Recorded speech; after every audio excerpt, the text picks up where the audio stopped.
I've got a question for you. What is it you really want out of life? What is going to give your life purpose? How are you going to be happy? These sort of existential questions are things that many of us wrangle with from time to time, and depending on your disposition, might be more of a daily inquisition, like, what am I really about? Who am I? What am I? What am I here for? What is the purpose of all of this? Will I ever find lasting joy in life?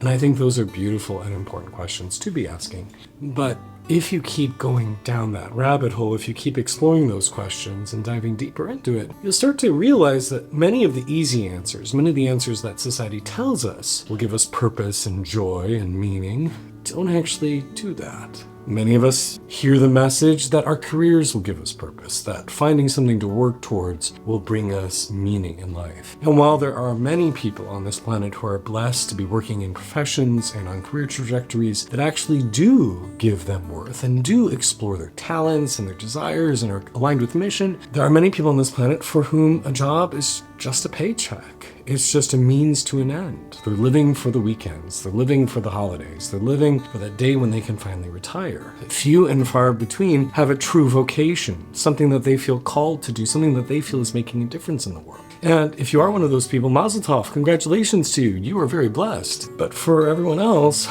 that may not be able to give you purpose. And even for those of you for whom you find a great deal of passion and purpose in your career, let me remind you of something. You're going to get to a point where you have to retire. You're going to get sick, you're going to get old, you're no longer going to be able to do the work that you do. And if you are fully identified with your job as being your source of identity, what do you do then? Because I think we have seen enough senators and Supreme Court justices and business leaders who stay on well past the point that they should because they can't let go, because they aren't anything apart from their career. And that's kind of sad to think I am defined by the work that I do rather than the person that I am. So if we get that one out of the way, that work cannot define us, it cannot give us purpose and joy, what then?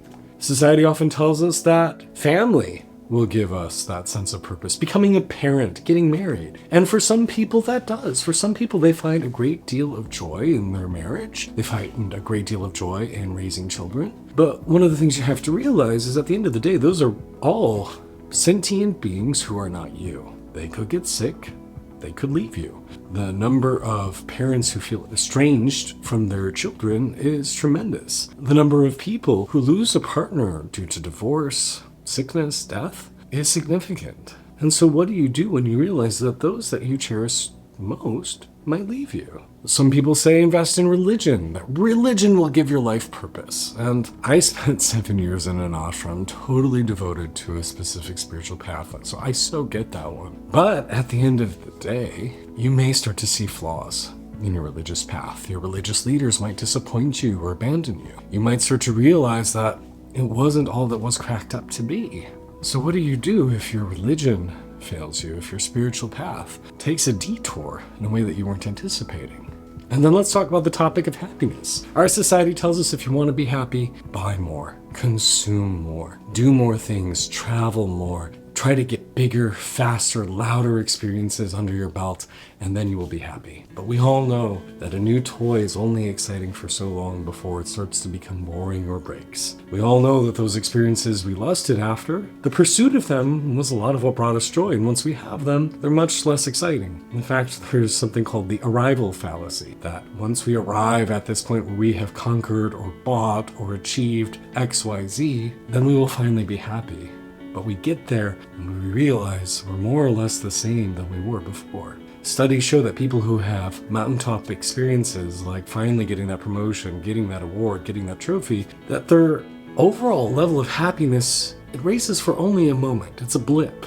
After a short period of time, they return exactly to where they were before. They are no happier for actually achieving the things they spent a great deal of time and energy pursuing. So what do we do in this world where everything is transient? Everything will fall away, age, get destroyed, die, disappear. Where can we find purpose? And where can we find lasting happiness? Now, I don't have all the answers to this, but I can share what I've been learning on my journey. And two things come to mind. One is looking inwards. That all of this out here is lovely and beautiful, and by all means, get that kitchen countertop. Go on that trip to Peru. Find that amazing partner. Do those things that excite you. But be consciously aware of the fact that all of those things are temporary. and they will affect you to a degree for a length of time. But you always end up going back to just yourself. You enter this world with yourself. You will exit this world with just yourself. And so how can you turn this place here into a place where you enjoy being? Have you taken time to come to know yourself, come to love yourself? Do you really know what's going on underneath the surface? There's a study I turn to a lot where they gave men an option of sitting alone with their thoughts for 15 minutes or receiving an electric shock. And most men chose the electric shock rather than having to sit alone with themselves. I think this shows that most people are not very comfortable in here. If you take one trip on a subway and see how glued to their devices people are, you realize how seldom it is you see somebody just sitting contentedly, observing, being in themselves. Are you taking time to know yourself? Are you taking time to learn to love yourself, understand yourself? Are you learning to breathe? Are you learning to meditate? Are you learning to be present and do soulful inquiry? Are you engaging with thoughtful media, books, lectures, shows that help you better understand your inner workings so that this internal space, this home within, is a comfortable place to be? Are you finding those things that genuinely bring you joy? Those things that aren't reliant on anybody else. And it could be something as simple as enjoying time out in nature, going for walks, finding a hobby like crafting or quilting, finding books that you like to read, but doing things that can be solitary and joyful that are reliant on very little in the outside world. I do believe that joy is one of the reasons we're here. I believe joy is one of the purposes of life, one of the reasons we chose physical incarnation, and to really relish this world and to enjoy it is important. And at the same time, it's important to remember what are those things that bring us lasting joy, like every day observing the sunset, every day making love to your partner, every day being with yourself. Those things that you can count on better than something that just comes and goes with an age, with a day, with a time. And then the other thing that I think is really meaningful for our lives is connection. Connection with other people, connection with the wider world, with nature, with animals. The interplay between bodies and people and souls. That when we are connected with each other, it gives us meaning, it gives us purpose. And we live at a time where there's an epidemic of loneliness. Many people say they don't have a single person that they could count on as a close significant other, as a best friend, as a confidant. So how are you forming meaningful relationships? Not just relationships where you talk about the weather or a latest social trend or a movie or what you had for dinner, but you sit down and say, hey, here's my sorrow, here's my joy, here's my wounds. Let me hear about yours. Let's share, let's connect. Not that you necessarily need to trauma dump by all means, but that you are real with them. You talk about something substantial and vital to life. Do you have those meaningful relationships? Because in my mind, I think that's one of the biggest things that makes life worth living. So how are you finding purpose here? How are you finding joy? Are you finding something bigger than yourself to connect to? A mission, a purpose? For me, making videos like this, having conversations like this with you guys, helping us go a little bit deeper and become a little bit kinder and a little more soulful, that's part of my mission. That's part of what brings me joy, gives me purpose. So I hope this is valuable for you, because we live at a time where so many people are unhappy and so many people are acting really crappy towards each other. And if we can do our part to find greater joy and contentment within and find greater connection without